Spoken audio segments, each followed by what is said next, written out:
It was a follow on her. On investigation of the use of Palestinians as human shields, or video that was on social media today about Israeli forces using attack dogs. You talk about investigations. Logistically, what does an investigation look like, and when would we see results of that type of investigation? So it depends whose investigation you're speaking to. If you mean the reviews that are going on by the United States, there are personnel inside the State Department that conduct reviews with respect to the laws of war in this conflict, as we do in other places around the world. And I don't speak to those reviews before they're finalized, nor can I preview when they would be finished. But just to speak to some of the complexity that we face in launching those reviews, and it's the same complexity I face sometimes in answering questions about this from the podium. So yesterday, Doctors Without Borders put out a statement saying that a doctor who was a member of Doctors Without Borders was killed by an IDF strike while I believe on his way to work inside Gaza. I was asked about it at the podium. I said, I can't give you an assessment on that strike because I don't know the details. Hours later, the IDF put out a statement saying that that particular doctor was also a terrorist member of Palestinian Islamic Jihad, who was a member of a participant in their rocket program. I don't have the ability to litigate that claim. We don't, at first blush, often have the ability to litigate claims made by the different parties in this conflict. And so I know sometimes when I'm asked to pronounce judgment, it's frustrating that we can't do it. But the incident yesterday is the exact situation why oftentimes in the middle of a conflict, it is difficult to draw definitive conclusions when there is conflicting information that we all face. So I will say, as it pertains to our reviews, we collect information from all the relevant parties. As we said when we released a report on this matter some time ago, we have open inquiries to the government of Israel asking for information about these specific incidents, and we'll continue. Those reviews will continue. Sorry, on this, though, do you have any reason to believe that the IDF claim is more credible than the MSF claim? So both things can be true. What MSF claimed was that he was a doctor who was a member of MSF. Okay. What Israel claimed is that that's wrong? No, I'm not saying that's wrong. What Israel claimed is that he was a doctor who was a member of MSF who was also a terrorist involved in Palestinian Islamic Jihad's rocket program.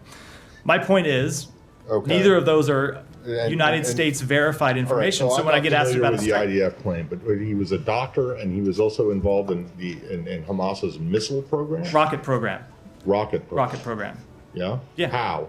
I don't know. That goes to my. Did the IDF tell you? They put out a statement on this. This goes to my exact point that you see claims made by various parties on the ground, and then oftentimes you see conflicting claims made by the IDF. We will reach out to our Israeli partners about. We will reach out to our Israeli partners for more information about these, but oftentimes when I'm asked for definitive conclusions about the specifics of a strike, we are operating on incomplete information, and that's why, as frustrating as it is why I can't offer a definitive conclusion about any one strike. There are plenty of instances in history where physicians have been, also criminals of some kind. That's my point. Yeah. But you're just saying, well, MSF, which is a respectable organization, IDF, a respectable organization, but they have completely different views. So you guys need to come in the middle and decide what, And that's, don't you? That is what we do with respect to the ongoing assessments. That's the point I was making, 2 points I was making. One, with respect to ongoing assessments, when you look at that information environment, sometimes that's why it takes time to reach a definitive conclusion, because things aren't as simple as they appear at first blush, right? I get a question about it. I get a question about it yesterday. No, it could be as simple as they were at first blush. You just don't. Exactly right, and you don't know. The second thing is that's why it's hard oftentimes to give definitive answers when I get asked about this from the podium, because information changes, more information comes to light, and maybe that information is correct, maybe it's not. We try to gather it and make definitive determinations. But Matt, don't you make assessment to other countries when you don't have equally the same information?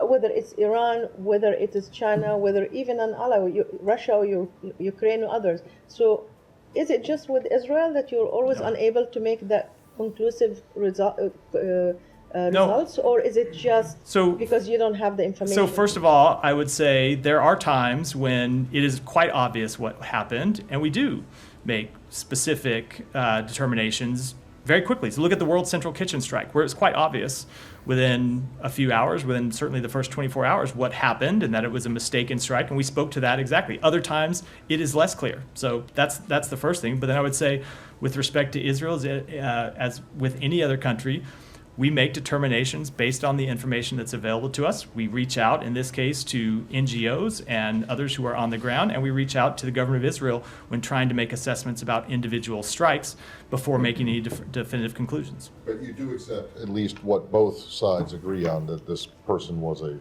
doctor. I have no reason to dispute that. I have no reason to dispute at all that he was a doctor. And to be clear, sorry. Yeah. And That's funny.